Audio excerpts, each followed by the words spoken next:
It is live. Excellent. Okay, it actually worked. Hello, everybody. I'm Steve Hofstetter, and I'm joined here by Neurodivergent Rebel.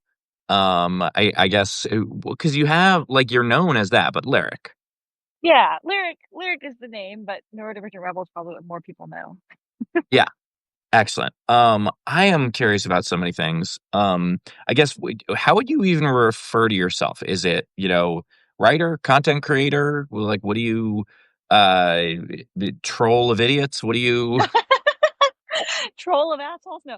A rebel is one for sure, but I am an educator. I started years ago talking about neurodiversity and autism and all of those things. I was diagnosed autistic when I was 29, and it was just like, oh, my mind is blown, and there's a whole new way of thinking about myself that's not so shameful. And so that was what I started doing as an educator. But it's very much in that field of human rights, and what's going on in the world today is not good for anyone's human rights, despite whatever their neurotypes are. So now I've just become a loudmouth thorn, hopefully, in the oligarchy side. Just tired of the BS.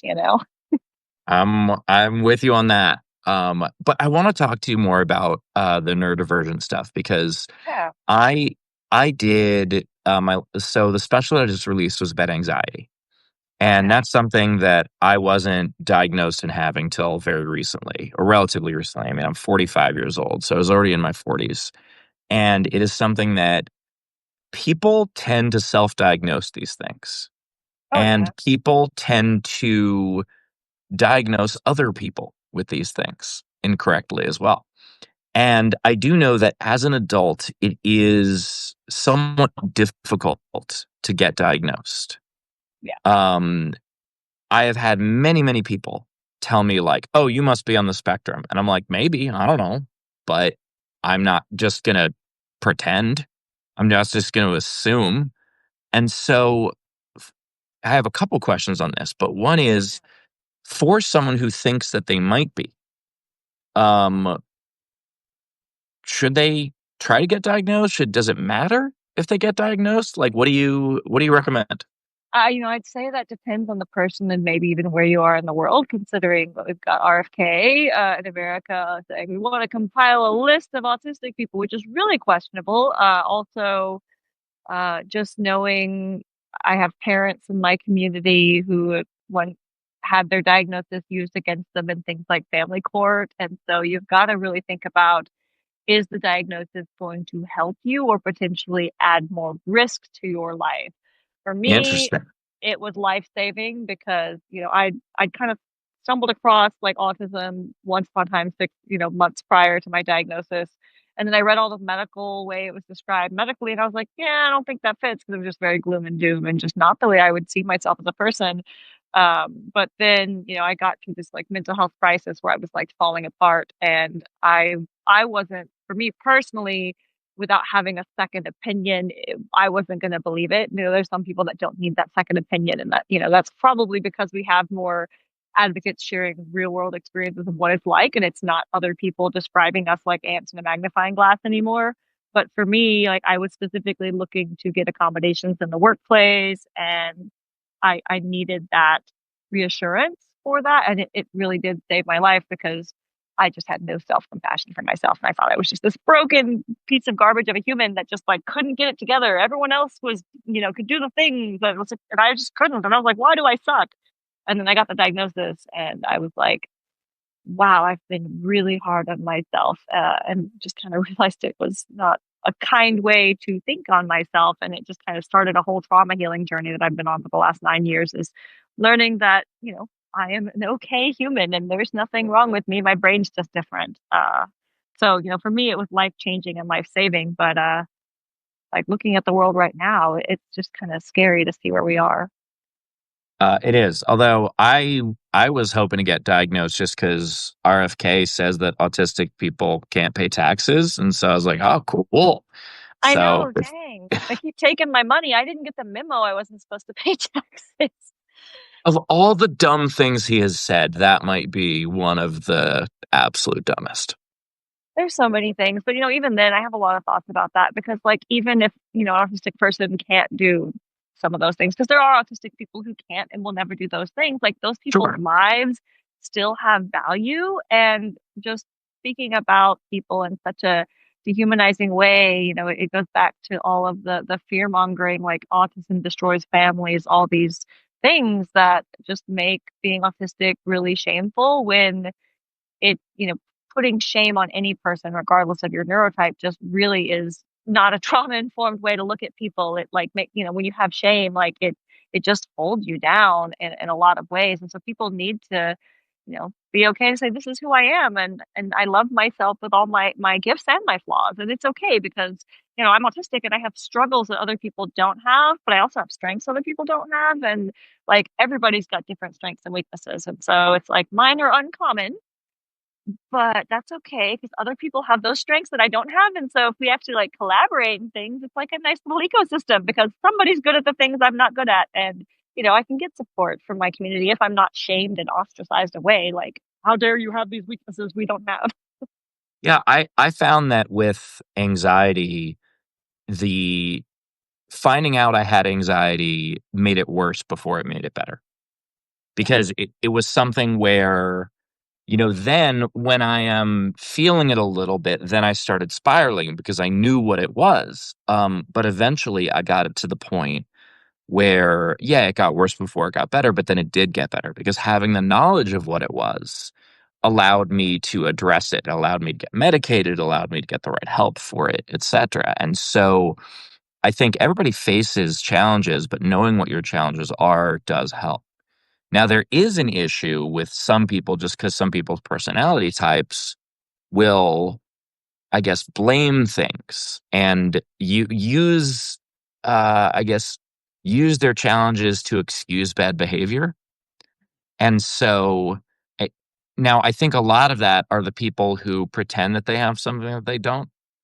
Um, and wear their or wear the challenges they do have as a badge of honor. And so I think what you said was, it was interesting, the idea of like, does the diagnosis add more challenges to your life? And that is something to think about, but it's also, I wish people were honest with themselves about their personality type and, whether or not they would, I guess, almost lean into it unfairly. Does that make sense? Yeah. And I feel like, it's not for me to say whether someone is or isn't. And, realistically, unfortunately, there are autistic people who are just deplorable a-holes. And that's regardless of any neurotype. Like some people are horrible people, and that's regardless of what their brain is. They're just bad people, whether they've got a diagnosis or not. And Yes. unfortunately, people sometimes don't know how to take accountability. We live in a culture that kind of, because shame is such a big thing, like people are like literally afraid of making mistakes. People don't learn that mistakes are okay and natural as long as you learn from them. Like, I grew up with Bob Ross, so I'm like, okay, happy little accidents. What can I learn from it? But, even I had this period in my life where I was kind of very averse to being told I did something wrong because like I got in trouble for doing things wrong my whole life, and it was like a point of shame. And so like I had to kind of go over to have a mind shift of, okay, it's okay to make mistakes. It's not like a personal failure as long as like I use it to make me become a better person. But people are like literally afraid of accountability sometimes. And I think that's because we have a punitive society that like wants to punish and shame people when they make mistakes instead of like, hey, mistakes are part of learning and growth and they're natural. And what matters is like, if you make a mistake, learn from it and do better next time. Well, and you have both ends of that because then there are also people who just have no shame. They're the people who will stand up and make announcements on an airplane about their life, and and the people who will just post post unsourced memes as if they're fact, and when they are told otherwise, and they're just like, well, fuck you. Like instead of taking any sort of accountability, I think that both are unhealthy. Um, Oh yeah. yeah, like I never thought about it that way because I was always like, "Oh, I'd like to see a little more shame back in society." But then there are also people like I think about it and I fall under the description that you were saying, the idea of, being so horrified at the idea of being wrong. And, some of that leads me to do my research so that I'm not wrong. And then when I do make a mistake, have to remind myself, and especially over the years, I've gotten a little better at it, but just the idea of like, no, it's okay to say, oops. It's okay to say you missed on this one. Yeah, and in my experience, like when I make a mistake, even if it's like now that I've gotten used to owning my mistakes, like even if it's not intentional, and I didn't realize like how something I did was going to impact people, like my community, when I'm like, hey, all like I missed the mark on that one. Thought that was hurtful in ways I didn't realize it would be. Like my community is so appreciative that I can actually take accountability and be like, let's and actually like more importantly do better in the future, like I Yeah. hate meaningless empty apologies. They tick me off. It's like I'm not going to apologize if I don't understand and believe that I've really done harm. I need to understand and comprehend so that I know I'm not just apologizing for no reason, and also because I need to know so I can change my actions. But to me it's like change behavior is like way better than an apology anyway. But like people really appreciate those of us who can honestly take accountability for things because it's unfortunately really rare. It really is, and I think that, we see all kinds of examples in society. I'm a big baseball fan, and so one of the examples I like to give is the reason that people never forgave Pete Rose was because he spent 20 years telling them that they were wrong and that he never did what he obviously did, and etc. Whereas if he had simply just come out in the beginning and been like, "Yeah, I bet on baseball and it was a mistake and I'm sorry," I think he would have been banned for like a year and then would have been in the Hall of Fame.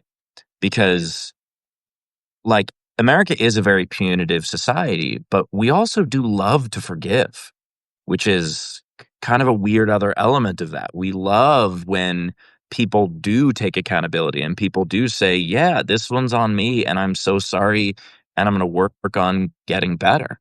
But there are so many people that don't do that. There are so many people that just gaslight you and I mean we've seen this in the Trump presidency a ton. The idea of, we were always at war with East Asia. We were always at war with Oceania. Like we see these examples coming from them.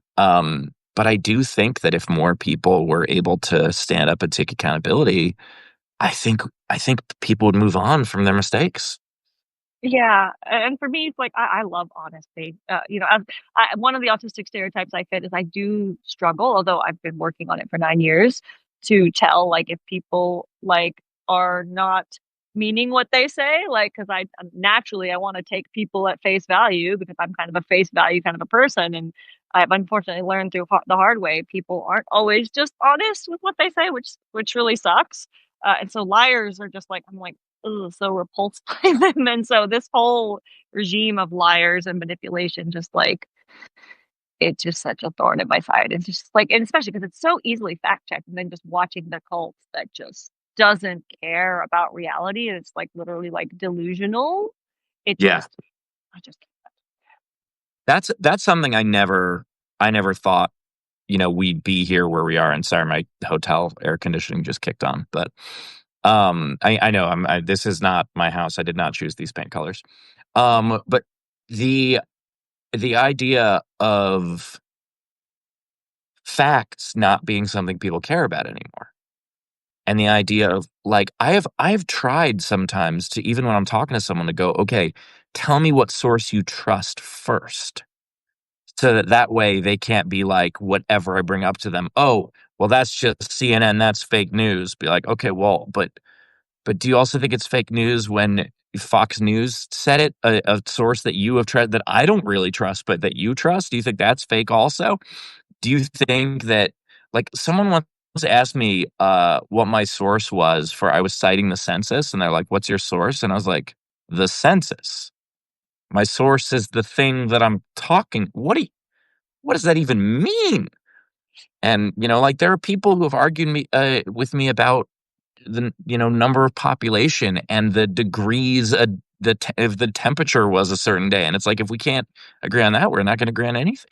you can show them a video of Trump saying something and they'll be like, that's AI.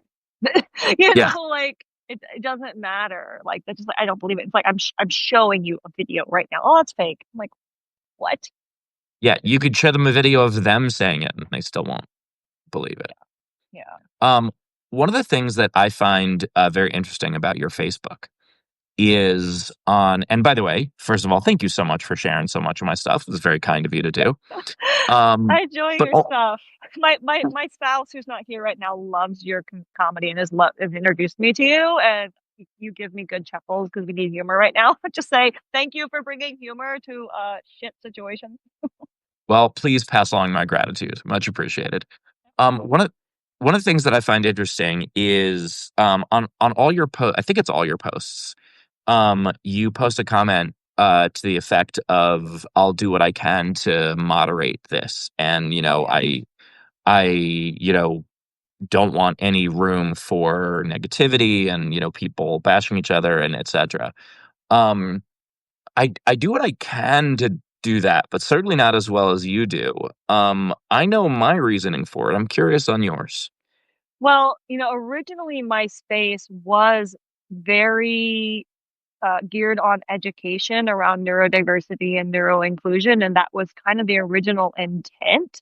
And so I wanted to create a safe space for dialogue and learning and for my community members to share and engage with one another in a very like safe, trauma informed kind of a space back when I really didn't even know what I was doing yet as far as that respect. And so the reason I think my page is a little easier in that respect is that I've been at it for 9 years and I started by carefully curating that community. And as soon as they gave me that feature where it's like followers only can comment, it was like so much easier because you have to be an established follower to engage in my community. And then over the years, like some of my friends who I really wish I could pay them and have them on staff, but they were just already hanging out in the community and they just kind of would like text me and send me a screenshot and a link like, hey, look, there's an a-hole here. And I'm like, oh, thank you. And so now I've got like some of my close friends who I trust to have my phone number and they'll text me and be like, you see this jerk? And I'm like, I'll go snack him out if I don't see him. And I sometimes will put little bait posts up to like trick them. Oh, you say like Nazis are bad, and then like all of these people just expose themselves because they can't help it. Or you say Yeah. trans people deserve to exist, and they like it's sad how easy it is to bait them. And so you just like block, block, block, block, block.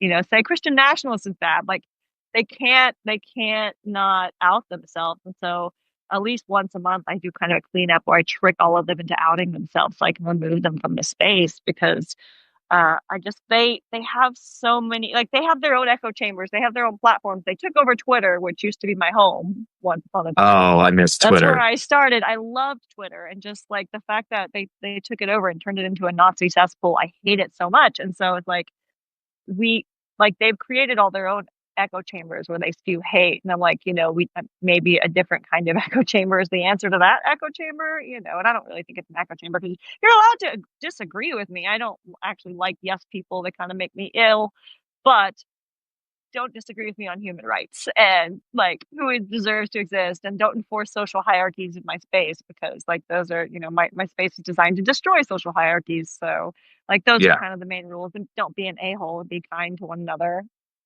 I feel so torn on it because for a very long time, my belief was I know the controversy sells.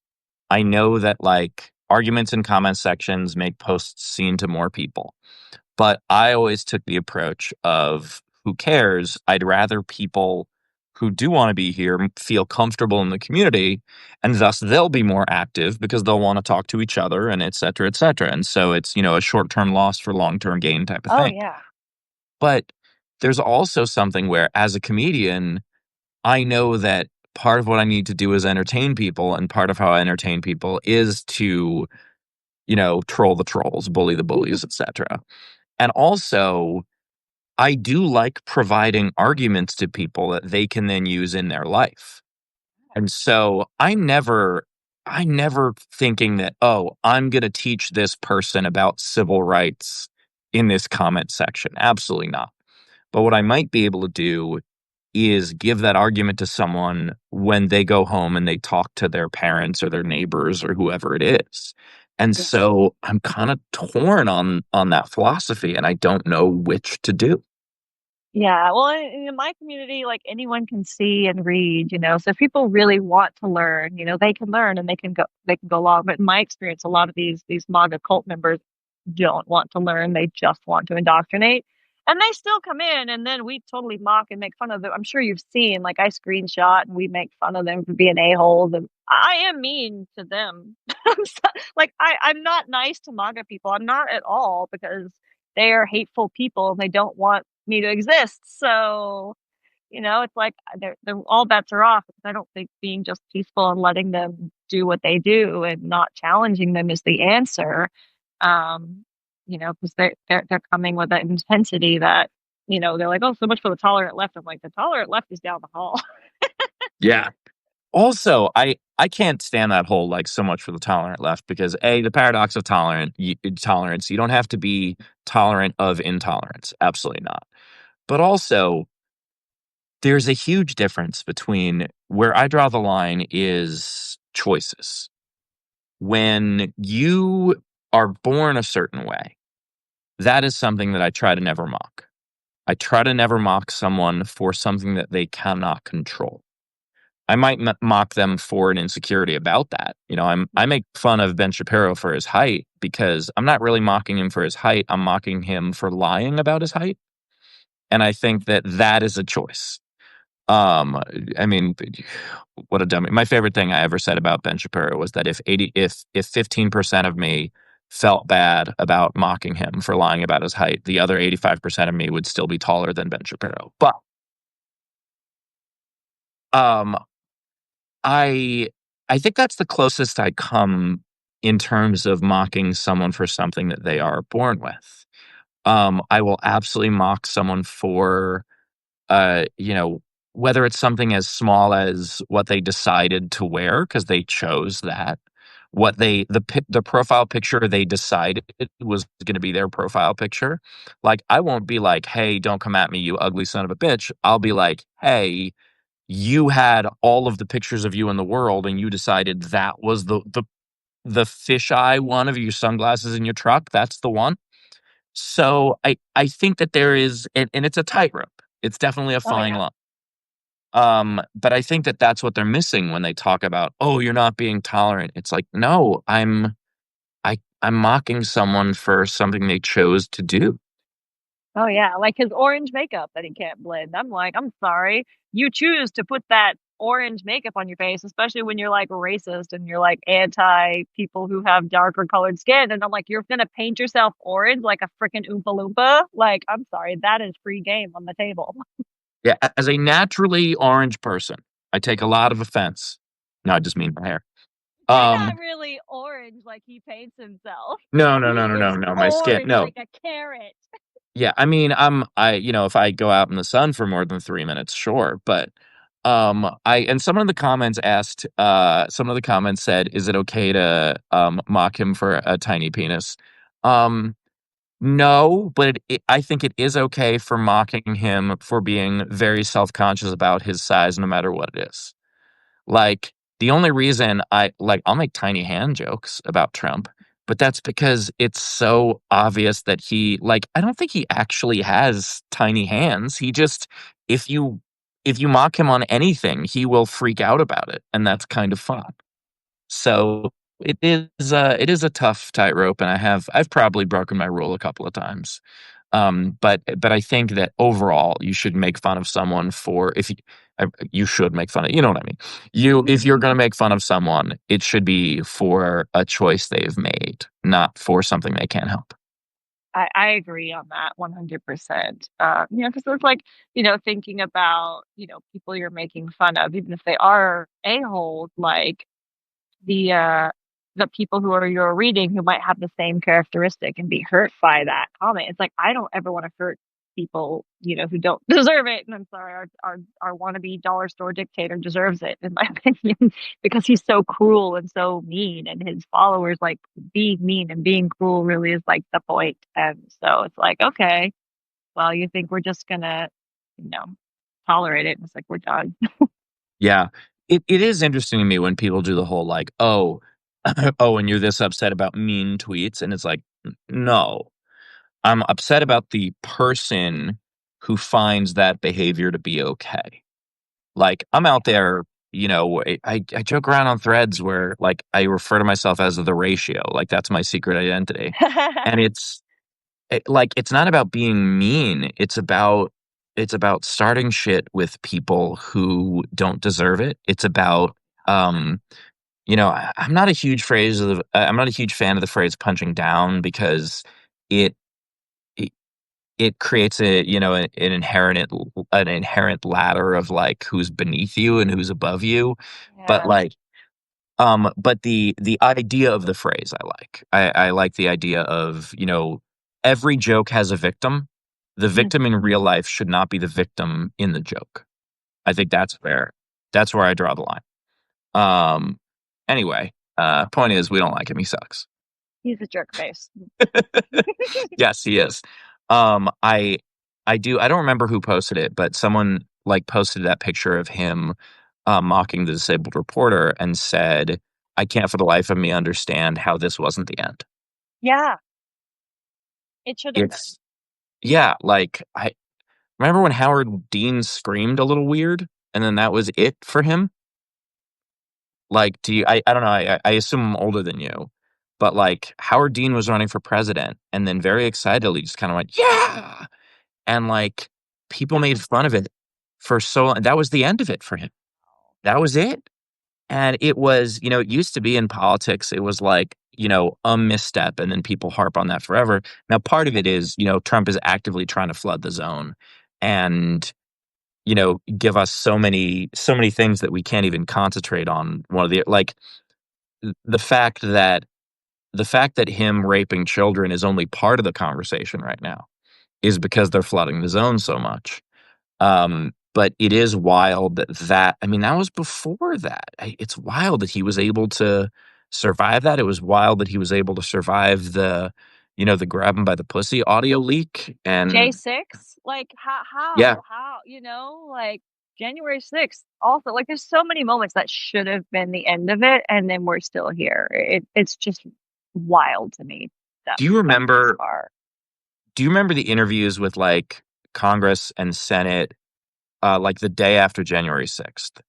Like it was like that day and the day after. And like even people like Lindsey Graham were just be like, I'm done with it. I'm done. I can't do this anymore. And I was like, okay, the tide has turned. Everything has changed.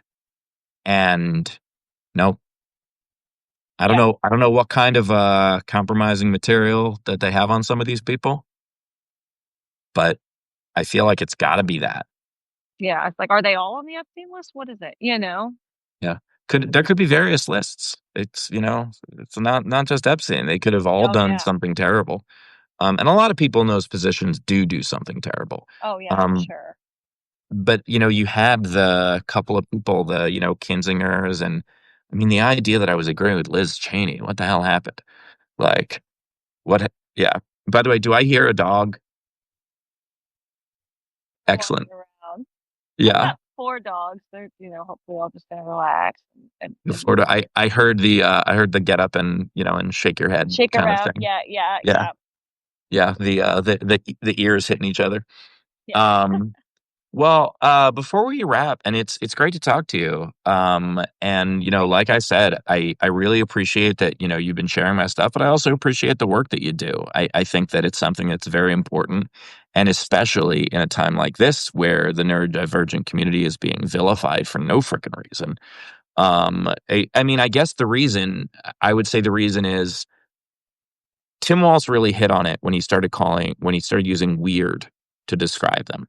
The reason that got under Republicans' skin is because they are so obsessed with fitting in. They are so Yeah, obsessed with dressing the same, having the same haircut, driving the same truck, etc. And to them, not fitting in is the worst thing that you can be. yeah, And so when some of those folks look at a community like people who are neurodivergent, immediately they go, "Oh, they're different, therefore they're bad."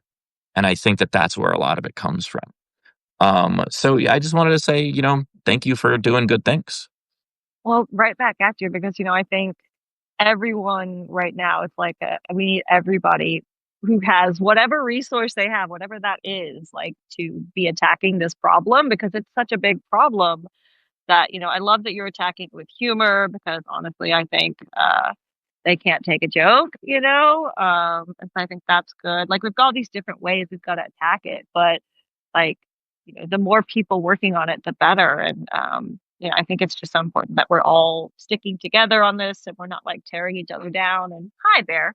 And we're Yep. all supporting one another. So, you know, thanks for everything. What are you doing, you silly thing? Thanks for everything you're doing as well. And you know, it's great that you know there are people out there. You silly kid. It's great that there's people out there who are just like, I'm tired of the crap. Yeah, and I think it's, you know, I did a live show with Walter Masterson. We had a couple other guests, and I called the show The Progressive Avengers. And the idea behind that is use whatever weapon you have. You know, and for me, it's humor. For some people, it's research. For you, like some people, it's the ability to speak in crowds, and it's just use whatever weapon you have and Yeah. join and fight back. And for anyone who's watching this, you know, if you're new to Lyric, please follow her. Neurodivergent Rebel on pretty much all social media, right? Yeah. I'm pretty much everywhere. Excellent. And if anyone came in on yours, hi, I'm Steve Hofstetter. Please follow me as well. And one of the things I love about the Substack community is how supportive people are. I haven't done a collab on anything else in a while because I just find here people are so interested in if you like this, you might also like this, and kind of teaming up and really creating the sense of community and not just everyone for themselves. Yeah, Meta and all those other platforms I've noticed it's like they it's a rage bait kind of a thing where it pushes you to people who are you know going to be enraged by your content, and I'm like, please stop! Like, no, thank you. I'm you know I think I've only blocked like two people on Substack ever in the years I've been here, but over on Meta, it's like I've got a whole army of people with those in the truck sunglasses, but they all look the same. They really all are. They're like an assimilation movement, which you know I'm like so anti-assimilation like in all of its forms and you know that's what they want if they want us to all fall in line and be the same and that's a boring world. Yeah, it is a very, very boring world. I when I was in high school, there was this trend where people were dyeing their hair platinum yellow and like not blonde, but like yellow. Oh. And you know, this is too long ago for me to have had a camera phone or anything. Like I wish I had this as content. But I went around to a couple of them because I was curious. I was like, how did this all happen at once, you know? And I went around to a lot of them and I asked, and the basic answer that all of them gave was to be different. And I was like, but you're being different in the same way. You saw someone else be different that way. You don't actually want to be different. You want attention. And the best way to get attention is to do something interesting, not just to wear a uniform or dye your hair in a uniform or whatever it is. Anyway, this was so great to talk to you. I really appreciate it. And hello to everybody who tuned in and etc. I saw a ton of you guys in the comments. And you know, just want to say appreciate y'all. Thanks everyone. Excellent. Bye. Thank you, bye.